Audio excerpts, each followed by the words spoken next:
Nagbabalik mga kaaksyon ang tabang ora mismo. Nagkaroon lamang po tayo ng technical difficulties sa pagkawala po ng kuryente hatid sa atin ng Albay Electric Cooperative. Ayan, balikan muli natin ang idinulog na problema sa atin ni Joan mula sa Camarines Sur na walang awang binato ng bato ng kanyang alagang aso. Eto, makakausap pa rin natin sa kabilang linya ng telepono si Joan Docot. Magandang hapon sa muli, Joan. Magandang hapon po. Opo, so Joan, matanong ko bakit nasa basketball court yung alaga mong aso ng mga oras na yon? Lumalabas po talaga sila, ma'am. Siguro naghihintay sa pag-uwi ko. Parang ganun. Kasi po nasira na po yung bakod ko. Hindi ko na po may paggawa-gawa ng inaasikaso ko po yung sa burial ng tatay ko. Kaya naalis po ako sa bahay. Opo. Joan, base sa nakita mo sa video pag-review mo ng CCTV, nakilala mo itong taong may gagagawa nito sa aso mo? Nung sinabi po sa akin nung kaibigan ko na, ate, kagabi, nang pinakain ko pa yung mga aso mo, is okay pa naman yung mata niya. I-check mo po, ate, nung bandang umaga kung anong nangyari. Kaya nag-playback ako, nakita ko ng 5:55 a.m., yun nga yung kapitbahay ko na tanod. Yun. Kasi naka-uniform pa siya. Kaya sinum ko, yun po, nakita ko na siya talaga. Kapitbahay nyong barangay tanod dyan sa inyong lugar? Opo, harap po ng bahay ko yan, ma'am. Sa harap po ng bahay ko yung bahay nila. Okay, Ma'am Joan, sino po itong tanod na nambato sa aso mo, ma'am? Jesus Salcedo Jr. po. Jesus Salcedo. Opo. Opo, eto ma'am si Jesus, matagal na ba itong may galit dito sa alaga mong aso, ma'am? Opo. Talagang dati nagtimpi lang talaga ako. Dati may isa akong asong tinaga niya eh. Kaya lang wala akong ebidensya eh. Bata lang kasi yung nakapagsalita. Tapos si Papa, maski si Papa, parang inaastahan niya, binabastos niya eh. Pinapatuloy niya si Papa. May sakit yan. Kaya ako yung nagtitimpi na, wag na. Tama na, gagamutin ko na lang. Okay. Pero pinalipas ko yun. Tapos kahit nakahiga yung mga aso ko, kada daan niya, lagi niyang binabato. Kahit nga nandyan ako, palabas ako ng gate, binabato niya. Pero nagtitimpi lang ako kasi kumakahol yung mga aso, pinapapasok ko na. Okay, So meaning nito, partner, talagang... Pumatol, ma'am, kasi nga, hindi naman ako talaga palaaway. So ibig sabihin nito, Joan, ito talagang kapitbahay nyo, talagang cruel to animals. Yes, partner. Kasi pangalawang beses na pala ito at kahit hindi man nakakaano sa kanya, talagang partner na binabato niya. Nakita nyo sa CCTV yung anak ng... Yung mga papi. Oo. Okay, nung nakita mo ma'am itong CCTV at nakilala itong gumawa sa pambabato, nakausap nyo na ba itong barangay tanod matapos na batuhin itong alaga mong aso? Opo, sir. Nung sinundo na ako dito nung mga kaibigan ko, umuwi na kami agad-agad. Nakarating na ako doon mga lunch. Siguro, hindi... Masama talaga yung pakiramdam ko sa nangyari sa aso ko. Kaya parang pumunta ako sa harap ng bahay nila at hindi ko na control na binato ko yung bubungan nila. Sabi ko, lumabas ka dyan. Kasi nga siguro dala ng galit ko. Ano naman yung sabi niya, ma'am? Anong yung explanation niya? Wala siya doon. Yung mga anak niya lang yung nandun po. Wala siya. Kaya hinintay ko po siya that time po. Okay. Yung araw na yun, hinintay ko po. At ang sabi po nung mga nandun is nagsasabong daw. Nagsasabong? Opo. Mahilig naman pala, Mahilig partner. naman pala sa manok, pero galit siya sa mga aso. Kung tutusin, parehas lang naman alagang hayop. Yes. Oo. Pero makinig ka, Joan, kasi nasa kabilang linya na ng telepono, etong tanod na inireklamo mong ng bato sa alaga mong aso. Magandang hapon sa iyo, Jesus. Opo, Jesus, magandang hapon. Magandang hapon naman po. Opo, tatay, ang pangalan nyo po ay Jesus, pero ang ugali nyo po ay parang hindi po tugma sa pag-uugali po ng isang mabuting tao na nakilala po natin bilang isang Kristiyano. Ngayon, Sir Jesus, kayo po ba ay Katoliko? Opo, ma'am. Okay, Katoliko po kayo. Pero bakit po nagawa nyo pong batuhin ito pong asong alaga ni Joan Ano po ba yung kasalanan nitong aso at ganun po yung ginawa mo po sa kanya? Kasi po, yung aso po niya, ma'am, dito po sa stage ng barangay. Hmm. May mga anak po yung aso. O tapos? Siyempre po, mga ngagat pong aso, hindi naman po ako, nakapulot po ako ng bato, nabato ko po. Hindi ko naman po sinasadya talagang hindi, pinapaano ko lang po, ayaw ko lang po ma'am na makagat. Wait lang sir, opo, kahit sino naman na tao ayaw makagat ng hayop or aso. Pero ang tanong ko, ano po ba yung ginawa ng asong ito sa'yo? Bakit ganun po yung ginawa mo sa kanya? Kasi po, inaano ko po yung aso para umalis po doon sa stage.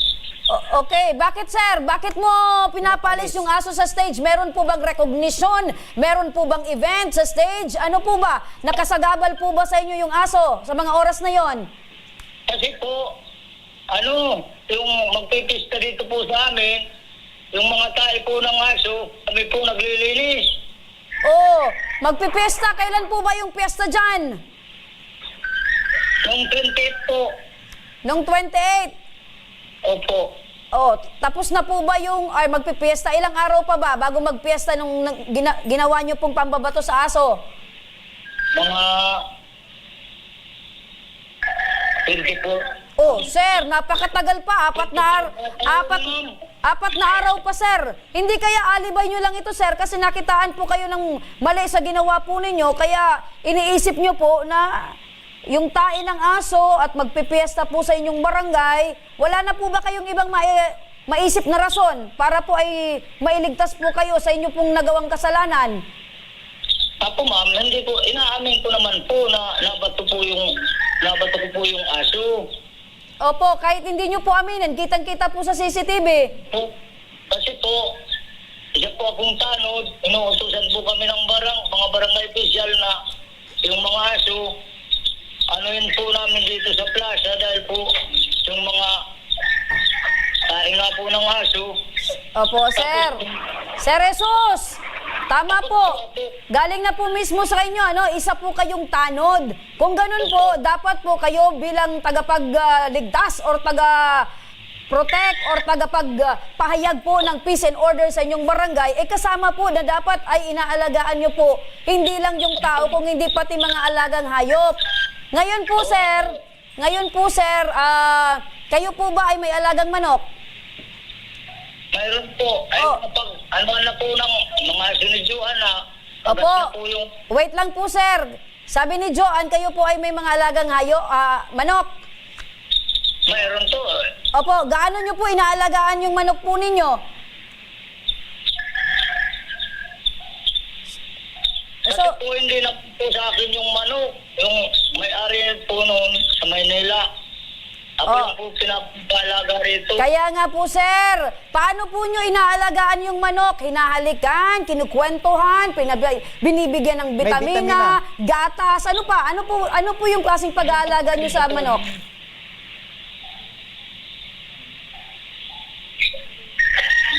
Oh, Jesus. Po, Tinatanong po kita, paano po yung ginagawa nyong pag-aalaga sa manok po ninyo? pinapapakain ko po, ma'am. Yon, pinapakain. Ano pa? Wala na po, inaalagaan ko lang po. Yon, tumpak. Ganon din po yung pag-aalagang ibinibigay po ni Joanne sa kanya pong alagang aso. Kaya po siya nasasaktan at nagalit po sa ginawa niyo po sa aso niya. Ngayon po, sir, ano po ang plano nyo ngayon? Dahil kitang-kita po sa video na talagang kayo po yung may kagagawan sa pananakit, pambabato, at nakita nyo po, talagang yung mata po ng aso ay talagang nakakaawa po. Opo, alam ko naman po yun, ma'am. Kasi po, nakagat na po yung anak ko ng aso ni Juan noon. Kaso po, ang ginawa niya, binigyan na lang niya ng 20 pesos pampatambal. O, kumusta po yung anak po ninyo ngayon? Okay naman ngayon nga ikalintura yung anak ko. O, sabi mo, sir, matagal na yun. So, ano itong ginawa mo sa aso niya? Panggaganti po ba? Hindi Hindi po naman ako gumaganti. Ang ano ko lang po, ma'am, ayaw ako makagat ng aso. Ayaw niyo Ayaw. pong makagat. Paano po kayo makakagat na hindi naman po sa inyo nakakaano yung aso? Siya pa nga mismo, Oo. partner, yung pumunta doon sa stage. Oh, ikaw pa nga pala yung umakyat sa stage para habulin, batuhin yung aso. Ang dami na pong nakagat ng aso, ma'am. Joan, kasi ma'am, takot naman po ako. Kaya nga, sir, wait lang ha. Yung aso ay nandun sa stage. Kayo po, Nagpapadede. saan po kayo galing? Bakit po kayo pumunta ng stage? Dahil po, nung gabi yun, mag-umaga kami, dahil may sayawan, umaga kami naka-duty po, ma'am. Sir, kahit sino po sa inyo, sir, magtanong or kausapin, medyo naguguluhan po kami kasi ang dami nyo pong mga alibay, sayawan, pesta, Tae ng... tae ng hayop, ng aso, tapos lumapit kayo sa aso. Ngayon, sir, sabi nyo takot kayo sa aso. Bakit po kayo lumapit sa aso? Eh kung malayo naman po kayo, talagang pinunterian yung lapitan yung aso at batuhin. Hindi naman po ako, kasi po, dito po sa plaza, naglalakad po ako. Ay, Naglalakad ka sa plaza at nakarating ka sa stage dahil pinunterya mo talaga yung aso. Nananahimik lang yung alaga ni Joan sa stage. 'Di ba? Wala naman tao doon sa basketball court. Wala naman na event. So wala naman pong maaaring makagat or maistorbo. Hindi kaya, sir, alibay mo lang talaga ito dahil nakita na po sa CCTV na talagang maling-maling po yung ginawa nyo. Ano pa po yung susunod na istorya or gagawin nyo pong rason? Meron pa pa? Meron pa? po, Meron ka pang rason, sir? Ano pa? pumunta po kayo rito at magtanong-tanong po sa mga tao rito kung anong sistema ng... Hindi nga, sir! Blatter dyan po sa barangay. Oo, naiintindihan ka namin, sir, kung meron man na perwisyo yung aso, kung kayo ay napiperwisyo sa tae ng aso, wala po kayong karapatan na manakit, mambato ng aso. Dahil yan po ay may buhay din. Halimbawa, sir, kayo po yung aso, at yung aso po ay ikaw, si Jesus. Kung kayo po ang binato, ano kaya yung mararamdaman po ninyo? Masakit din po. Ha? Jesus! Jesus! Ano yung mararamdaman mo kung binato ka ng aso? Masakit din po, ma'am. Yon! Masakit po, talagang masakit po dahil yun po yung naramdaman ng aso at hindi lang po nakakapagsalita yung aso, nakakaramdam po siya ng sakit. Kaya nga po yung nag-aalaga sa kanya, ngayon ay nagrereklamo dahil sobrang sakit ang nararamdaman nila dahil tinuring po nila nakapamilya yung aso. Ang tanong ko ngayon, Jesus, eto na lang. Pinagsisisihan mo ba itong ginawa mo? Pinagsisisihan mo ba itong ginawa mo sa aso ni Joan? Opo, ma'am. Oh, nakikinig ngayon si Joan. Baka may gusto kang sabihin sa kanya. Ang ano ko lang, ma'am, pasensya na ho si Joan. Hindi ko naman talaga sinasadyang dahil ayaw ko naman talaga makagat. Okay. Sir, paano ka naman kakagatin nga? Ikaw yung lumapit doon sa aso. Hello, sir. Sir Jesus. Hello. Okay. Sir, sinasabi mo nakakagatin ikaw nga yung lumapit doon sa aso.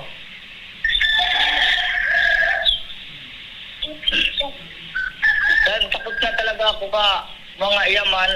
Oh. Takot talaga ako. Jesus, wag mo nang irarason yung takot Oo. ka, no? Kasi kami mismo, takot din kami sa aso, pero hindi namin ugaling manakit at mambato ng aso.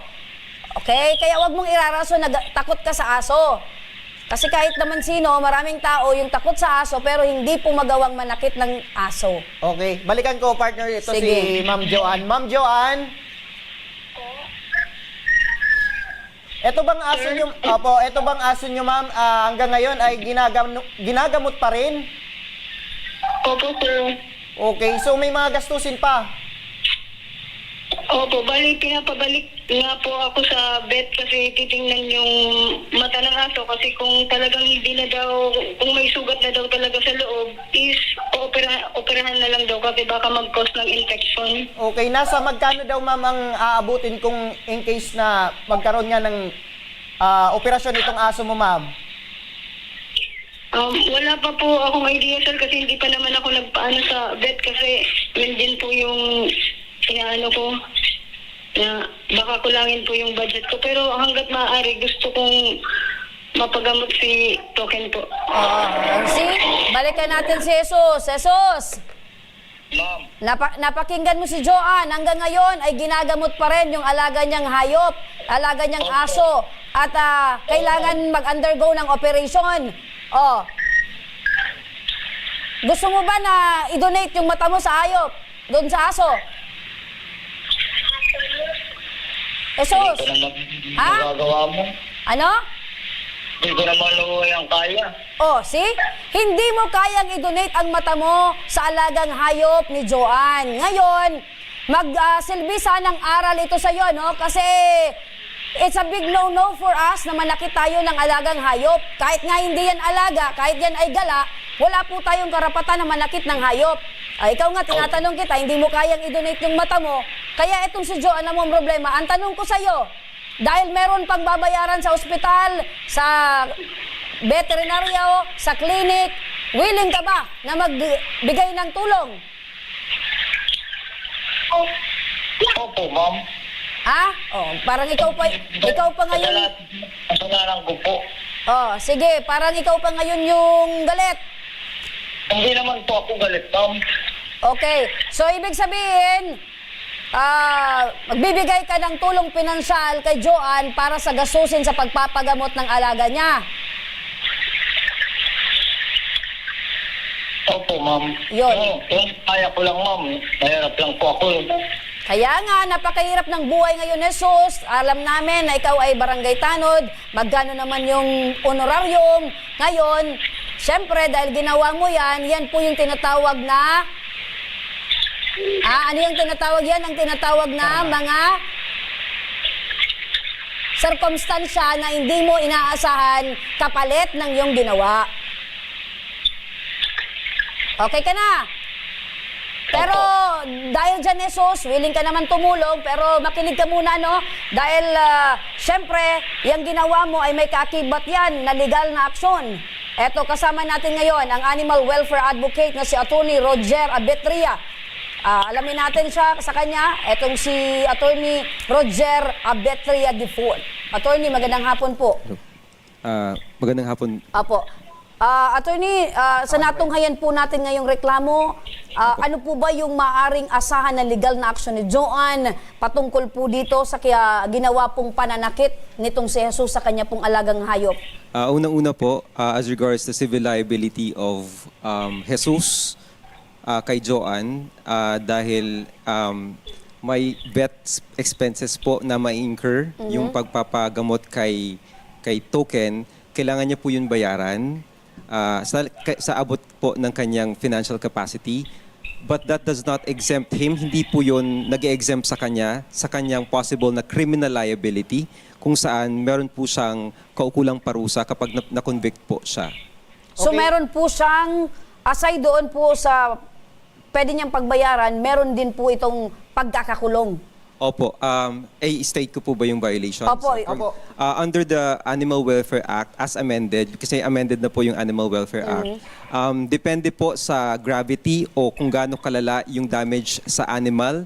Or for example, generally, ang punishment po dyan, or ang punishment is set from 6 months to 1 day up to 2 years. Yan po ay kung hindi natin isasama yung fact na public officer po o law enforcer yung nag-subject sa animal cruelty. Kasi iba po yung ordinaryong tao sa meron po Public officer. meron po siyang ginagampanang posisyon sa barangay or sa gobyerno. So eto pong animal violators na ito, ano po yung Opo.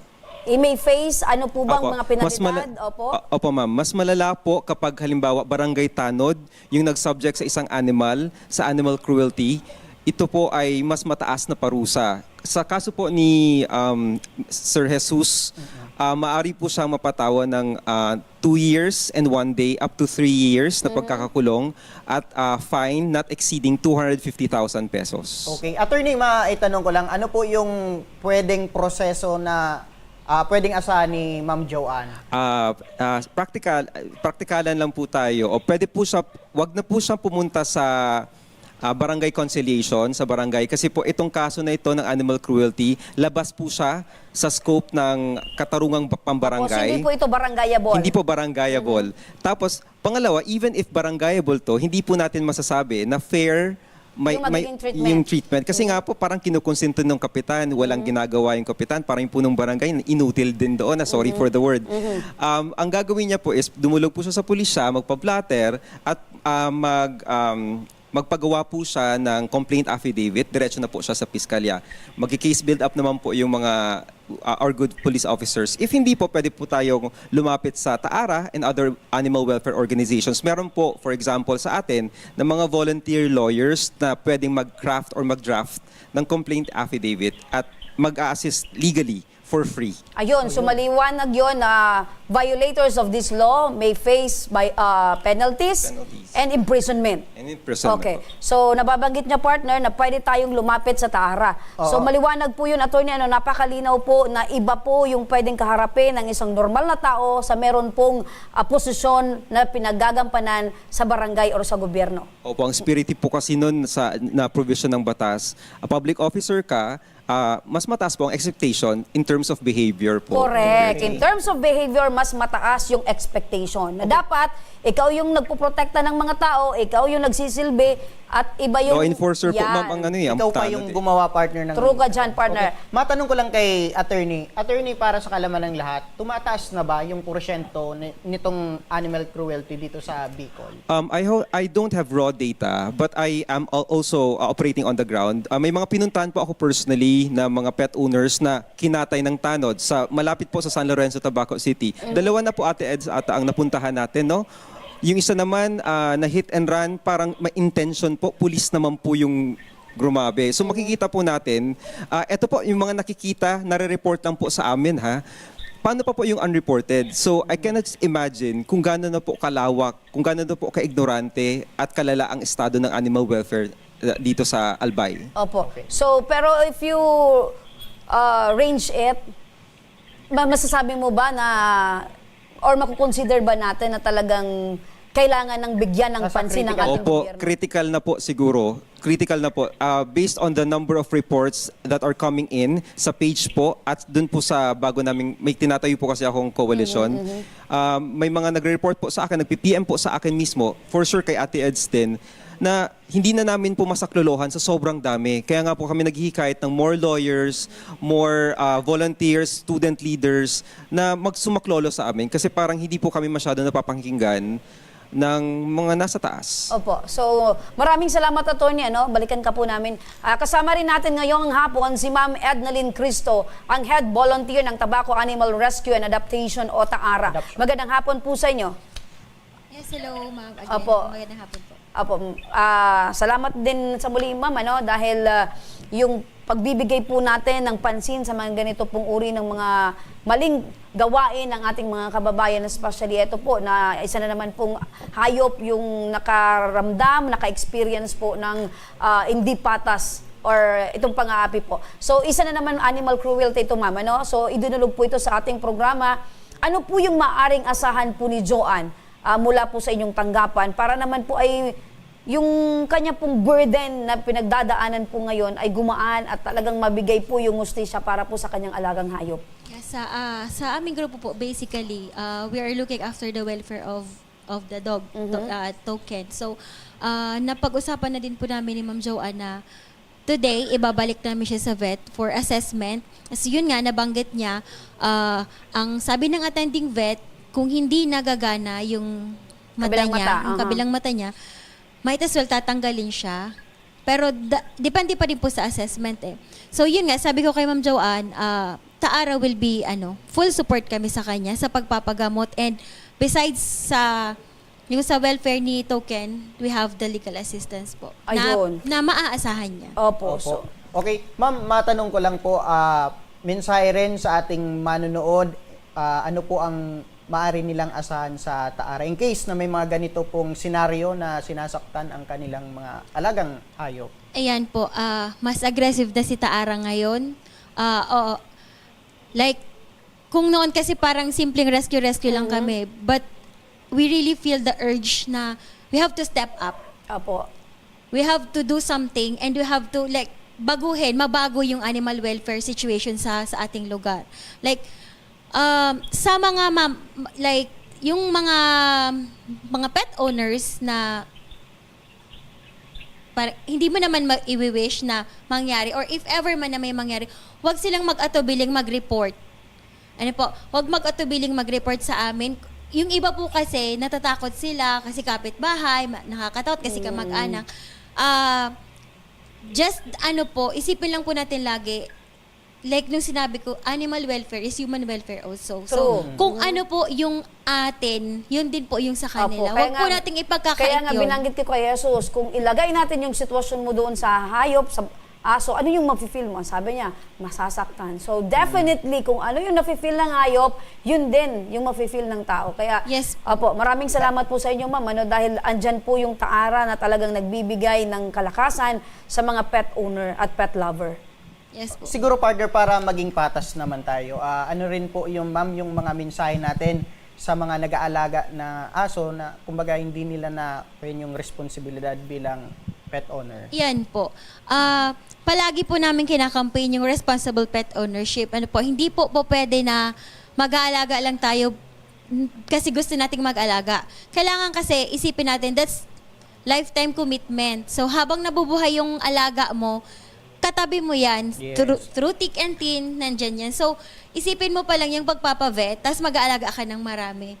Kailangan do not go beyond the financial capacity and yung lahat ng capacity, yung mental, the physical, and even the emotional capacity. Kung hindi po kakayanin, wag nang ipilit. Kasi hindi ka totoong animal lover kung lahat sila magsasuffer, nakasama ka. Okay, tama po So, yan. dapat yung mga animal lover, yung mga pet owner, dapat they should take full responsibility ng kanilang mga alaga, di ba? Kasi kung mapapabayaan din naman, better na wag nang mag-alaga. Yes. Di ba? So, hindi kaya, ipaalaga naman na lang sa iba. And one more pa po pala, since Valentine's Day is coming, maraming mag-gift ng cute Oo, puppies. cute Kasi puppies. gift, very, very no. That's a very, very red flag na magbibigay ka ng gift like this puppy. Kasi marami na kaming cases na cute pa nung puppy pa niregalo. Oo. Nung nag-break sila, napabayaan yung aso. Yung nung iba, lumaki na yung aso. iba pinagbuntungan ng galit Yes. dahil break na sila ng Yes kanyang po. dating Definitely. love team. Diba? So, Kaya naging hindi nyo, stray dog. hindi nyo po yun ini-encourage. Yes. Though, cute na cute naman talaga yung puppy. But, hindi po siya, hindi nyo ini-encourage. Pero, kung maganda yung kung maganda yung kalalabasan, di ba? Na binigay mo itong regalo, then naalagaan, minahal, okay yun. Pero yung sabi nga ni ma'am, Nagiging stray dog, yung oo, iba. kung pagbubuntungan ng galit, dahil nag-break up sila, ay kawawa naman yung aso. Yes po. Yung And- tinatapon na lang, ma'am, sa... Yes, actually, nakailan na kaming may breed na dog, Meron kaming Chow Chow sa shelter, meron kaming German Shepherd, meron kaming Lastly Pomeranian, meron kaming Husky. Oho, Regarding yan, ma'am, sa... mga expensive Mga stray dogs. dog sila, naging stray dog sila. So, yun nga, sabi ko, hindi na lang Aspin na makikita yung stray dogs, even the one with breed. Totoo yan. May nakikita tayo niyan talagang sa kalsada, kawawa, mga shih tzu, talagang punong-puno na ng grasa, yung mga buhok Talagang nila ay napabayaan na talagang... partner. Yeah. So, kawawa talaga. So, ibig sabihin, hindi lang yung mga stray dogs dito, yung mga tinatawag nating mga aspin, or yan na mga mura, or local dogs, pero talaga makikita mo, meron ng mga breed. Okay? So, social na ngayon ang mga stray dogs. Resulta yan ng break-up, Oo. partner. Balikan natin itong, maraming salamat po ma'am, Ma'am Joanne, Ma'am Ednaline ng Taara. So balikan po namin kayo. Joanne, Napakinggan mo si attorney at si Ma'am Ednaline ng Takara. So, ano ngayon yung decision mo ngayon? Para naman, eto pa, nasa kabilang linya pa rin, etong si Jesus. Ang sa akin lang, ma'am, is managot siya po sa ginawa niya. Kasi uulit-ulitin at uulit-ulitin niya pa rin po yan eh. Kasi minsan na siya nanakit sa mga alaga ko dati pa. Opo. Pero nagsabi naman si Jesus na willing siyang magbigay ng tulong pinansyal para sa pagpapaopera hanggang sa gumaling itong aso mo. Ayoko po. Okay, so hindi mo tatanggapin yung tulong mula kay Jesus? Hindi po. Ano yung decision mo ngayon? Itutuloy mo ba yung pagsampa ng kaso? Opo. Okay. So, Sir Jesus! Jesus! Jesus!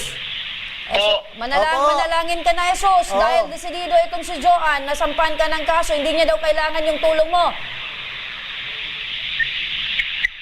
Wala po ako ma'am na magagawa. Kawawa ka naman, wala kang magagawa ngayon. O paano yan? Baka magbago pa yung isip ni Joanne. Sige, nakausapin mo ng maayos, idirekta mo sa kanya yung mensahe mo. Ako ngayon ako ng tawad kay Joan. Hindi, ano yung tawag mo sa kanya? Joan po. O Joanne, idirekta mo sa kanya, nakikinig siya ngayon. Humingi ako ng tawad dahil nakabato ko yung aso niya. Kausapin mo nga siya. Jesus! Idirekta mo nga kay Joanne. Si Joanne yung kausapin mo. Kausap mo siya ngayon. Sige. Joan, pasensya na ni. Ako talaga kaya takot ako dito na ayam mo. Pero may kong karigkig dito, hindi na po ako man sa ayam mo. Katawaran mo, Ken. Nakuha ko ito na ayam mo. Okay. Oo. Joanne? Joanne? Mukhang sincere naman itong si Jesus na humingi ng tawad sa iyo at nagbigay naman sa kanya ng aral. Hindi niya na daw uulitin.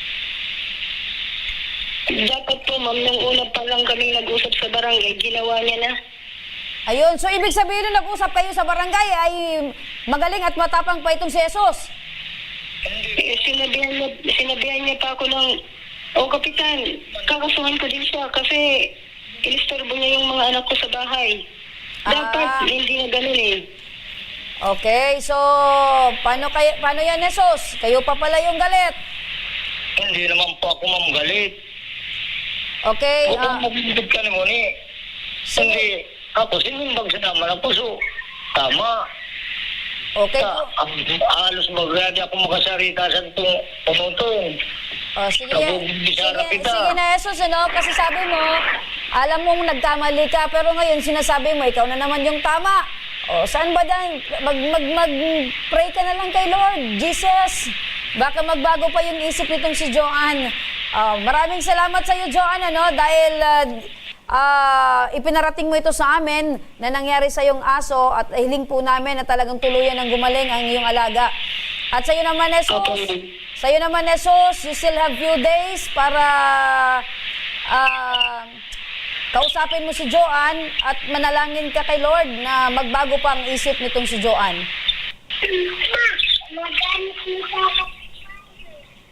Okay? Sa inyo din po, ma'am. Maraming salamat po, ma'am Ednaline, ano? Dahil lagi po kayong naandyan. At attorney, maraming salamat din po dahil marami po tayong mga tagapanood, mga pet lover, pet owner, ang talagang nabigyan po ng dagdag na impormasyon para naman po malaman nila kung ano itong Animal Welfare Act. Samantala, dumako naman tayo sa ating tabang medikal. Live ngayong sa ginaganap sa Barangay Buonot, Tabaco City ang medical mission ng Ako Bicol Party List upang magatid ng libreng gamot at konsultasyon. At para sa update, makakausap natin si Miss Sally Luces, ang Media and Political Affairs Officer ng Ako Bicol Party List. So yan, medyo wala po si Ma'am Sally. Tumuna tayo kay Felix Opiñano, ang Ako Bicol Tabang Ora mismo patroller. Felix? Ayun, Magandang hapon sa'yo, live na Felix. live ngayon si Felix. doon partner sa kanyang lokasyon kung saan ginaganap ang medical mission ng Ako Bicol Party List. Nasa Barangay Bonot, Tabaco City, si Felix Opiniano. Magandang hapon, Felix. Felix, magandang hapon. Ayan, nakikita natin partner yung kaganapan sa Tabaco, kung Uy. saan etong mga kababayan natin ay talagang Halo-halo, partner. hindi nila pinalagpas yung pagpunta para naman partner ay sila ay makapagpa-check up ng libre at syempre makakauwi sila ng libreng gamot mula sa Ako Bicol Party. Uy, may libre pang gardenia.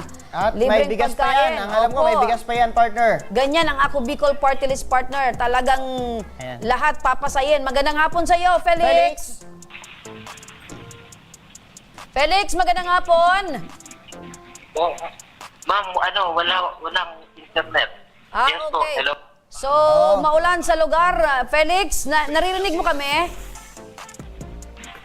Ma'am, hindi namin narin. Okay, nasa 300 na katao na ang inaasahan na mabibigyan ng libreng serbisyo dyan, partner, sa Barangay Bunot, dyan sa Tabaco City. Nakikita natin, partner, sa screen. Halo-halo, partner. Halo-halo. Merong matanda, merong bata, merong dalaga, meron din, partner, na mga ugod-ugod na, which is yung mga lolo at lola, na talagang, partner, na kasama ang kanilang mga pamilya para naman magpa-check up sa ginagawang medical mission ng Ako Bicol At Party List. nakikita ko, partner, parang may free massage dun sa gilid. Yan, partner, yung ating mga partners na katuwang natin sa medical mission. Andyan ni partner yung BRHMC at syempre yung Tanchuling Hospital at yung LGU ng Malilipot. Okay, sa pagkakalam ko, partner, 5 barangay ang na-cover nitong activity ng Ako Bicol Party List dyan sa Barangay Bonot, Tabaco. Ito ang Barangay Bonot, Barangay Buian, Barangay Basagan, Barangay Magapo, Uson at San Isidro.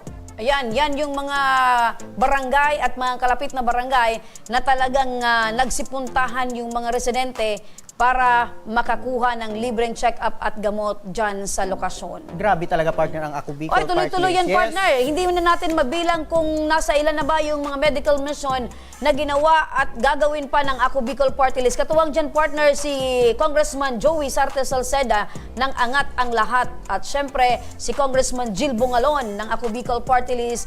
Yan dyan din, partner, si Vice Governor Diday Co. Ayan, medical mission para sa 1st District. Diba? Tuloy-tuloy yan, partner. Saan ka pa? Kahit maulan yan, partner. Walang patid Kahit sa malayo, pagbibigay partner. ng libreng medical. Kaya siguro, partner, walang signal doon kasi siguro nasa Upland Barangay yung malayo talaga doon. Correct. At walang signal. Nakita mo, partner, yung mga gamot na binibigay, partner, hindi yan yung mga basta partner na over the counter. Yes. Yan, partner, yung kinakailangan magbigay ka ng medical prescription mula sa doktor. At libre pa na natatanggap nitong mga beneficiary Ayan, natin. may masahe pa, partner, katuwang dyan ang TESDA. Okay? So, ayan, maraming salamat sa Gardenia Philippines. Lagi natin, partner, nakapartner sa mga ganyang okasyon. Hindi, Sabi- kahit tinapay pa lang, wala Sabi nga nang ni Ma'am kailangan ng Sally palaman. Luces, Kahit walang palaman, masarap! Yun. Sige, partner, at nakikita natin na tuloy-tuloy pa rin yung medical mission hanggang mamaya pa yan, partner, hanggat merong pasyente, hanggat meron, partner, na nakapila, lahat yan ay mabibigyan ng libreng serbisyo medikal ng Ako Bicol Party List. So ayan, partner. Sa pagbabalik, partner, ng tabang ora mismo ni Congressman Saldico, isang ginang mula sa Milaor, Camarines Sur, humihingi ng tulong sumailalim sa ilang laboratory test para sa sakit nitong myoma. Ang ora mismo nating pagtugon sa kanyang medikal na pangangailangan, abangan at mamaya lamang isa mula sa mga masugid nating taga-subaybay ngayong hapon ang mapipiling makakatanggap ng 500 pesos. Kaya huwag kayong bibitaw at magbabalik pa ang Tabang Ora mismo.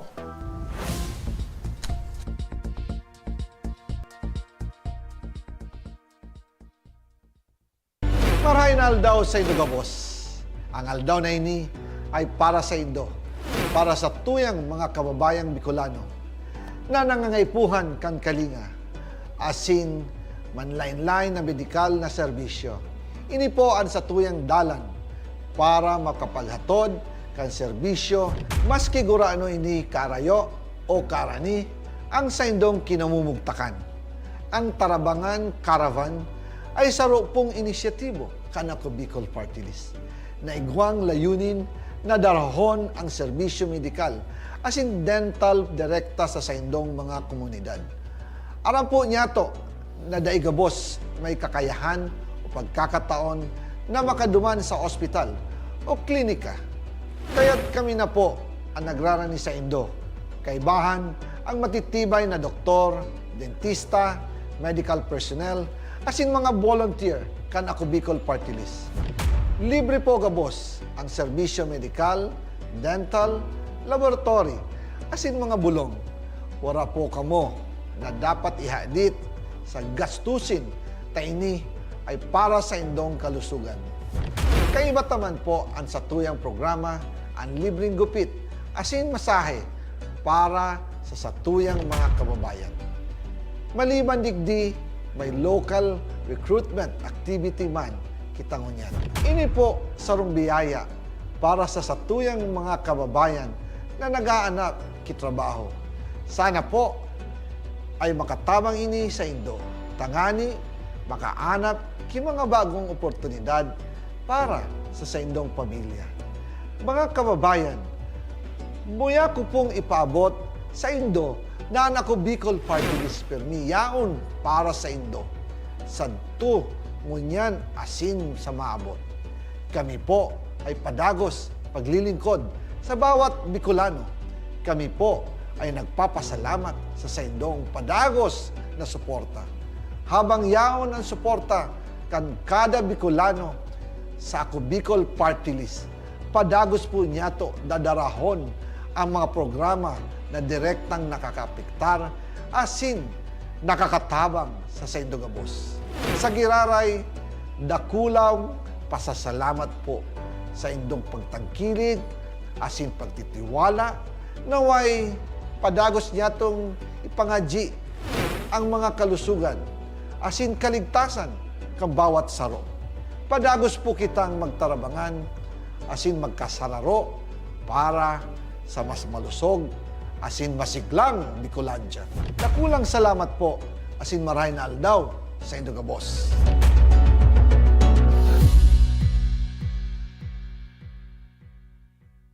Jericho Rosales po, Bicolano. Ngunyan takaypuan, kitabang at kasurog sa edukasyon, sa kalusugan, at kabuhayan sa panahon ning sakuna. Ang ako Bicol, katabang at kasurog ta sa pagtaok scholarship sa mga aki na nangangaypuan. Katabang at kasurog ta sa kalusugan, kasurog sa pagpasar ni Eddie Garcia Law. Bilang hermano ng bawat Bicolano, ang muya kong party list may plano. Kaya ang suporta ko sa ako Bicol. Daan-daan na po ang mga nakapagtapos at may mga kanya-kanya ng propesyon. Sa kanilang pagpupunyagi, walang masidlan ang kanilang mga ngiti. Yun at sa Gabos, nagpapasalamat po ako sa AKB. Gusto ko lang po magpasalamat sa Ako Bicol sa opportunity na tigtatao po arag po sa kuya na estudyante. Dahil naandyan lang, katuwang lagi. Ako Bicol, katabang na, kasurog pa. Hindi rin nagpahuli sa pagtugon sa mga pangangailangan ng ating mga healthcare workers at mga frontliners. Sa simula pa lang nitong pandemya, hanggang sa ngayon, walang humpayang pagtulong. Ay, nagpapasalamat po ako sa pagtaunin tabang hali sa ako Bicol Party List. Salamat kong dakula sa duwang congressman. Tayo nakakatabang sa muya sa gabi. Maaasahan, ako Bicol, katabang na, kasurog pa. Tucked away in the province of Albay, known for its perfectly shaped Mayon volcano, Misibis Bay Resort, a locally owned 5-hectare private island resort. The resort is ready for all those looking to balance tranquility and adventure. This tropical destination is where guests can either choose to relax under the palm trees or have an adventure under the sun. It features modern and luxurious rooms and villas, recreational facilities, and sophisticated services.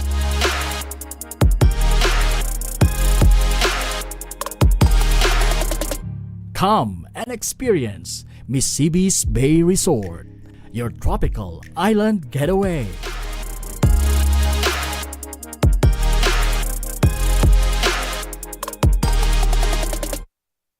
Problema sa tubig, agarang binigyang solusyon. Nagpatayo ng mga solar-powered water supply system sa mga liblib na lugar. Libre, malinis at maaasahang supply ng tubig 24/7. Dakulaon ng pagpapasalamat niya mo. Dahil may kamalilinwan habang kami nabubuhay. Dakulaon nining tabang para sa gabos na tao digdi.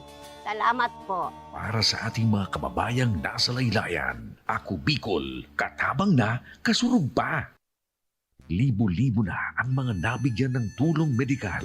Bata, matanda, kahit sino man, lahat ng mga may karamdaman, may maaasahan. Nagpapasalamat sa Ako Bicol Party List. Hindi po namin makakalimutan ang tulong na dinala ninyo dito sa aming bayan. Maraming salamat po. Dahil iisa lang ang tunay na nagmamalasakit. Ako Bicol, katabang na, kasurug pa. Nagbabalik mga kaaksyon ang tabang ora mismo ni Congressman Saldico. Ito mga kaaksyon, mula sa Milaor, Camarines Sur, isang ginang ang lumalaban ngayon sa sakit na mayoma. Ang panawagan ni Dina Marillas, panoorin po natin ito. Ako po si Dina Marillas. Ako po naghahagad ng tabang para po sa sakuyang hilang na mayoma. Haloy ko na po nintig mamate. Hanggang ngayon po, dahil po ako maoperahan. Gusto ko na pong marahay. Sobrang nasasakitan na po ako. Dahil ko na po aram kung hanggang sa ina lang po ang kakayawin kong buhay. Sana po, kamo na po ang sagot sa panalangin ko, tabang ora mismo.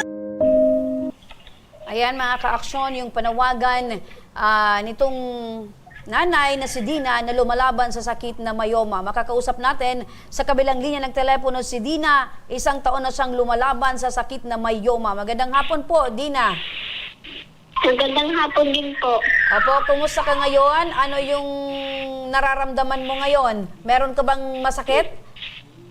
Masakit po yung chin ko at yung likod ko po. Ayan, so hanggang sa mga oras na to, kumikirot, umahapdi, sumasakit yung tiyan mo. Opo. Kailan pa ba huling nakapatingin ka sa doktor? January 11 po. January 11 ngayong taon? Hindi po. January 11 po na-combine ako. Last na check up po January 17. Okay, pero ngayong taon yan? Opo. Ano raw yung sabi ng doktor patungkol sa sitwasyon mo? Wala naman po silang findings dun sa lumabas sa akin pong na yung tinai ko po na bilong na parang bilong matigas. So, etong sakit mong mayoma, ano yung madalas na epekto nito sa'yo? Yung tiyan ko po. Yung tiyan mo, yung talagang iniinda mo yung sakit? Opo, tapos yung likod. Okay. Yung po ang madalas na sumasakit tuwing gabi. Hindi po ako makatulog. Okay. Ma'am, kamusta naman yung gamutan nyo sa loob ng 1 taon? Wala naman po sila nire-resetang gamot. Okay, so ibig sabihin, 1 taon na ma'am iniinda nyo at ang iniling nyo ngayon ay maopera na? Opo. Okay. Sa mga gamutan nyo ma'am, sa gastusin sa gamutan nyo, sino yung katuwang mo sa araw-araw? Nakakahiram po kami sa biyanan ko po, yung sandun po sa uncle ko po, sa Milaor. Ibig sabihin, nangungutang pa kayo ma'am para sa gamutan nyo? Opo. Etong mister nyo ma'am, ano po yung trabaho? Wala po, simula po nung nagsalanta ng Bagyong Kristo, wala na po siyang trabaho kasi yung sakit din po siya, sumasakit po yung dibdib na at acidic din. Okay, so ibig sabihin, parehas kayo may nararamdaman na sakit? Opo. Pero may anak kayo ma'am, ni mister? Wala po. Okay. So ngayon ma'am, ano po yung pinakakailangan nyo ngayon? Second opinion po sana sa private. Opo. So, Dina, ang hiling nyo ngayon ay makapagpa-check up para naman ay mas maging malinaw sa inyo kung ano ba talaga itong sakit mo. Opo. nababanggit mo na hanggang sa ngayon ay wala pa kayong anak ni Mister. Opo. Alamin din natin yan, partner, kung ano ba yung sabi ng doktor? Isa ba sa naging dahilan o rason kung bakit hindi kayo nagkakaanak dahil dyan sa sakit mong myoma? Opo. Okay, so para sa agarang pagtugon sa inyong pangangailangan, makinig ka ngayon, Dina, no? Nasa linya ng telepono si Gerson Alvarez, ang coordinator ng Ako Bicol Party List dyan sa Camarines Sur. Magandang hapon, Gerson. Magandang hapon naman po, ma'am. Opo, Gerson, diretso tayo. Ano po yung maaring asahan na tulong ni Dina mula sa Ako Bicol Party List? Actually po, ang isa sa malaking may bibigay ng Ako Bicol, lalong-lalo na po yung pagpapagamot niya, yung dadaan siya sa mga laboratory para malaman yung ganyang kalagayan. And siyempre po, yung sa laboratory po, sagot po ng Ako Bicol. Ayun. Sir Gerson, matanong ko lang po, ano po yung pwedeng asahan na proseso ni Dina na pwedeng matanggap ng Ako Bicol para sa Ako Bicol Party List?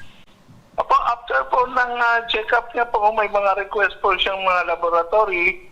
Yun po ang ipaprocess natin. Kailangan na po kung magkano or ilan ba ang quotation ng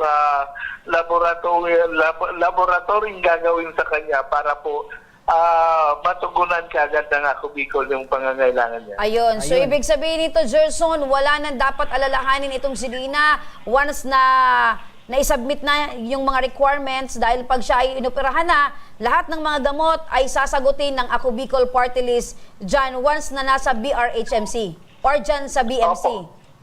Opo. Okay. Sir Gerson, maraming salamat po. Yan po si Sir Gerson Alvarez, ang coordinator ng Ako Bicol Party List dyan sa Camarines Sur. Balikan natin si Dina. Opo, maraming salamat, Dina. Maraming salamat din po. Opo, napakinggan mo si Gerson. Opo. Okay, ang kailangan mo lang gawin ay ipasa mo yung mga requirements para naman yung kagustuhan mo na makapagpa-second opinion para naman sigurado ka kung ano talaga yung nararamdaman mo ay mapatingnan ka na sa doktor. Opo. Okay? So ano yung masasabi mo ngayon, Dina? Ako po, si Dina May Camarines. Salamat po sa tabang pang-oramis mo. Sana po tama na po ang sagot sa panalangin ko. Opo, wag po kayong mag-alala, Dina, dahil ang Ako Bicol Party List ay lagi pong naandyan para